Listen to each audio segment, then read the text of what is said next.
Hey, this is Mandy and Kim with nextTalk, where we are passionate about keeping kids safe in the digital world. Did you know we have tens of thousands of listeners in 60 countries? It's truly amazing. Crazy. Only God. And as a nonprofit, everything we do at nextTalk is supported by people just like you. Be a part of changing the culture of conversation in your home and around the globe by making a donation today. Go to nexttalk.org and click on Give and check out our resources while you're there. More than cyber parenting, conversations to connect. I got asked the same question by two different moms the other day. My. I was like, we got to do a show. The question, my child, I've determined they're ready for social media. So where should I start, Mandy? Like what platform? Yeah, well, it can be overwhelming because there's so many options. And when your kid comes to you and they're like, I am ready for social media, or they're bugging you about it, all my friends have it except for me. I think it's really important. One, we've talked about this before. Don't give it to them just because all their friends have it or because it's quote unquote time according to them. It really needs to be a decision that you've made based on their behavior, them showing you that they have been responsible, that they're reporting things and following the guidelines that you've set up. There needs to be a real reason why, and that be a part of the process of giving them that platform. Well, and here's the thing. Let's change our terminology. Let's not say give them the platform. Let's say they earned the platform. Okay? Because that's the thing. We want them to earn it. It's not a rite of passage. When you turn 13 or on your 14th birthday, you don't just get Instagram. They have to display that they're ready for this level of freedom. And these moms knew that like 5 or so years ago, I started my kid on Instagram. So they were like, do you still recommend that? Is that where I should begin? And my answer was yes, Instagram. But let me tell you, there's a lot of reasons why. Okay. So first of all, the main reason why I say Instagram on a starter platform, there is porn on Instagram. There is bullying on Instagram. There's all the things that you're going to find on every social media platform on Instagram. Okay. It's not a safe option by any means. First of all, I want to start with that disclaimer. Yes. But the reason I say Instagram is because you can be logged into their account on your phone. Mm-hmm. And that's extremely important because it's different than following your kid's account. When you're logged in on their account, you can see their DMs, their direct messages. And when they're first starting out, this is important. Now, as they grow and earn trust, you're going to give them more privacy on that. But they need help starting out. It's like teaching them to drive. Mm-hmm. We're in social media education, right now. They've got their learner's permit and you're in the car with them. So if you don't know how to do that, you can email us at admin@nexttalk.org, but it's pretty easy. Under Instagram, you would go to your name at the top where it says your account name. And if you click that, it gives you the option to log in or create a new account. And then you log in with their password and their information. And then you'll be able to go between your account and their account. It's really easy to do. Yeah, that's really great because you can see what they're looking at, what they're doing, like you said, their direct messages, and kind of see how they're navigating it. If they're struggling, if they're making some poor choices that you need to address. You can also add things to their feed, right? Yes. When my kid first started out on Instagram, my guideline was you can only follow people in real life that you know. But then I also added some pastors and people I trusted that they didn't know. And my point was that I wanted their feed to be full of positive things. Mm-hmm. I knew that maybe a lot of their friends weren't going to be posting sermon clips or Bible verses or whatever. And I wanted that sprinkled in the beginning so they could get good stuff on social media too. Yeah. So my kids right now, I have a 14-year-old son. He's my baby. He has one social media platform and it's Instagram. My 18-year-old, we started her with Instagram and then we taught her Snapchat, Twitter, and TikTok. TikTok was the very last. And we've done a lot of shows on why. But that was the order that we taught her in. And each time that they earned the social media platform, it was because they brought something to us and they told us what was happening. And it may have been just in a friend group, or it may not have had to do anything with screens, or it may have had to do with porn popping up. And then they showed us and we talked about it. Whatever it was, we caught them doing something amazing. Mm-hmm. And then we said, because you did this, you are now earning this social media platform. So, Mandy, as you're talking about like recognizing when your child does something awesome or reports or says something or brings something to you that you've asked them to, it reminds me about the show that we just did that we want to point you to. If you're in that phase, you haven't given them a phone or you haven't given them social media yet, and you're wondering, well, what is it that exactly that you're talking about? We just did a show. My kid is online and they're not telling me anything bad that outlined 5 very clear and specific things that you can implement in your family that if your kid is even just watching TV or on the playground or at youth group, they're going to see some of these things or experience them. And then if you fast forward to them having a tablet or maybe they're online gaming or they do have a phone or social media, if your kid knows the things that you want reported, they will be coming to you because we guarantee you they're seeing them. So, first of all, we have to clarify for our kids exactly what we want them to tell us about. That show does that really well. So, go listen to it. We're currently in that phase. My kid, since he was young, was reporting things and coming to us and really doing a good job of that. And so he earned a phone. But now it's a process of watching how he handles that, so that when the time comes for social media, we'll know is he ready? Has he been doing all the things that we've asked? And so it's definitely a process, but it starts with being clear about what you want reported. Yeah. I think back to when my kids first earned social media.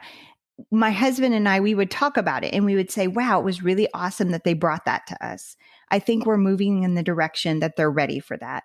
We were kind of on the same page that they were almost getting ready to earn their first social media platform. So then when it actually happened, we went away right immediately with it because we were already on the same page. We were moving in that direction. We had all these examples to present to our kid. These are the reasons you're getting this.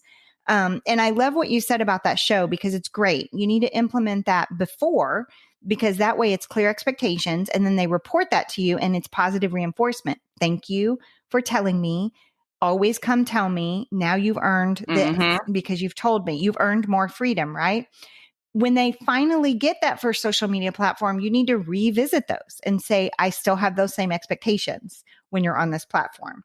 So remind them of that.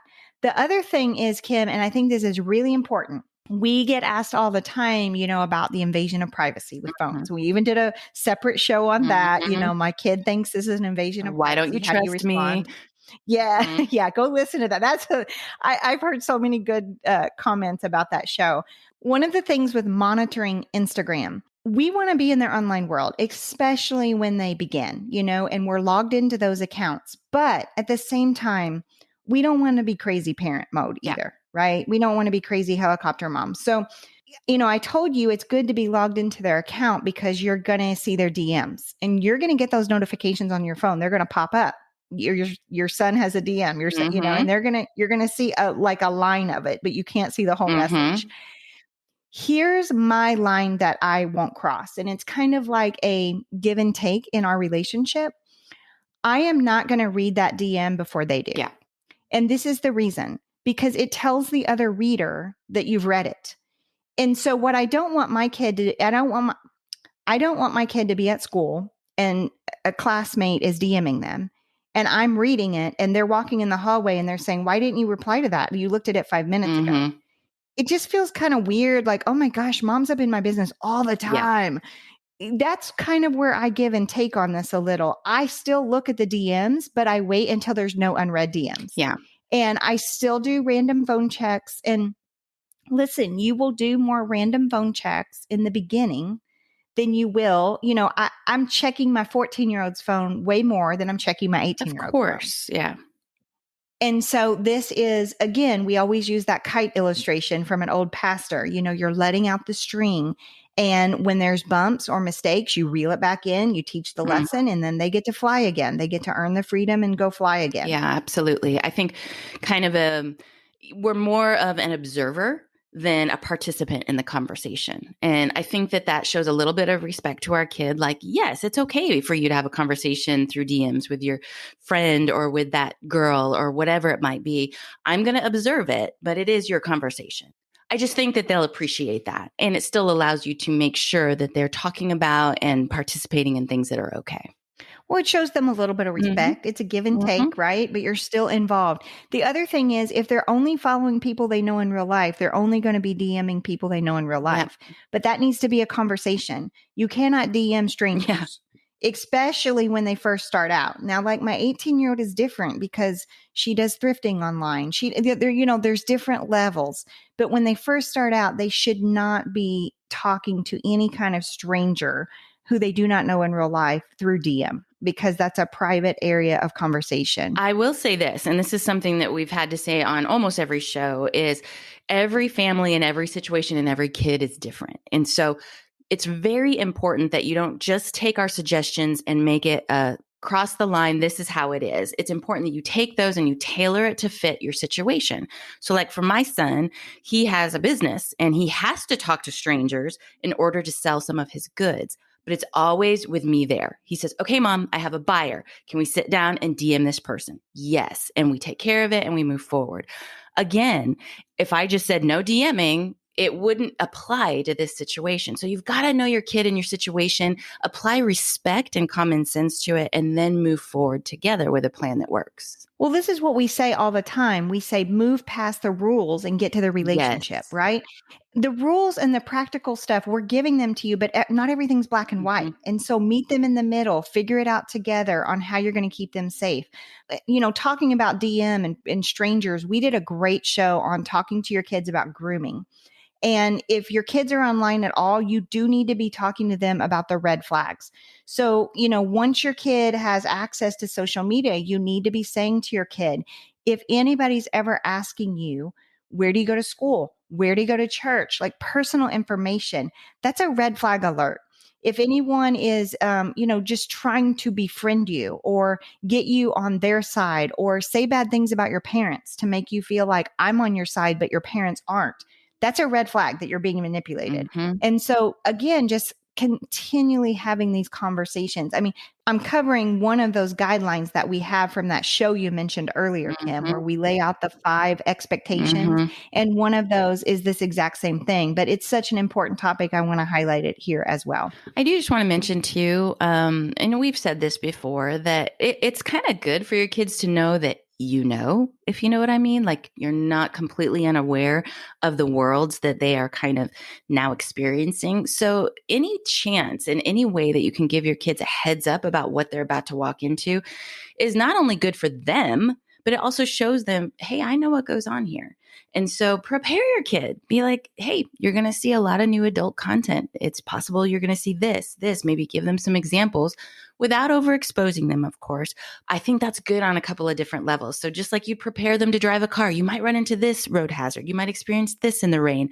Do the same with social media. Give them a heads up and let them know before they are in it. Well, and I would just kind of piggyback off of what you said. If they're walking into social media, there's not a lot of age appropriate stuff that you Mm-hmm. can't say that they're not going to see. Mm-hmm. So you need to say you're going to see the F bomb, you're going to see bullying, you're going to see bad pictures, you're going to see people without clothes on, and so all of those things I'm expecting that you tell Yeah. me. And it is a kind of like, oh, mom knows a little bit of what she Yeah. says. You've got this little window when they first start using social media where they do think you know something, and Take capitalize it. on that. It goes Yes. away. It goes away. It's not always the case. In a couple years from now, you're going to be arguing different sides of opinions, because that's the natural of I know everything at 17, right? I was like that. So true. Oh my goodness. One more thing I think we need to throw out there is it's okay in the beginning, and I think helpful to set a time limit.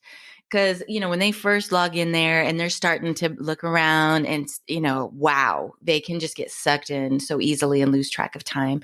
I think that just helps them be aware and stay on track and not be completely overwhelmed by this new freedom and this new platform. So I think that's just a helpful thing. It helps them learn how to manage their time too.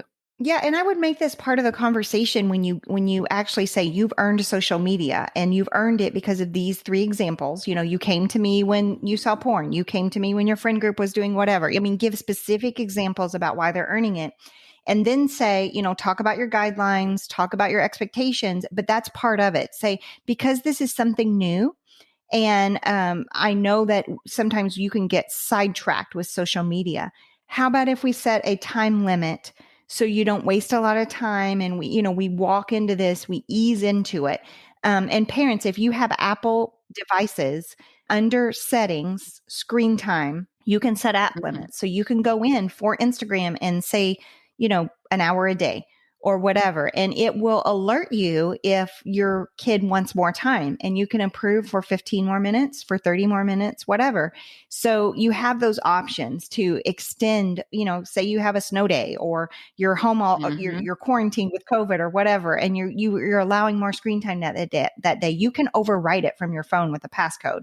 But it's smart to set a time limit in the beginning. And you can put it on yourself.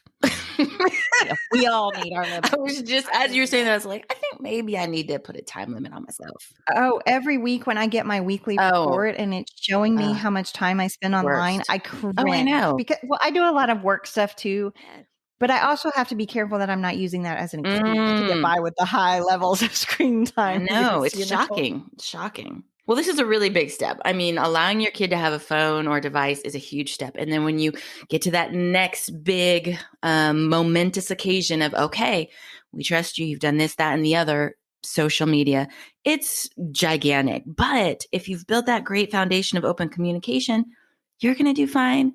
They're going to do fine. It can be just a really cool milestone in their life. Absolutely. And there will be bumps along the way. They will be exposed to things. They will post things that you don't like. Mhm. You'll have to talk about the etiquette and the tone and all of that. But that's part of it. That's real life learning how to navigate something.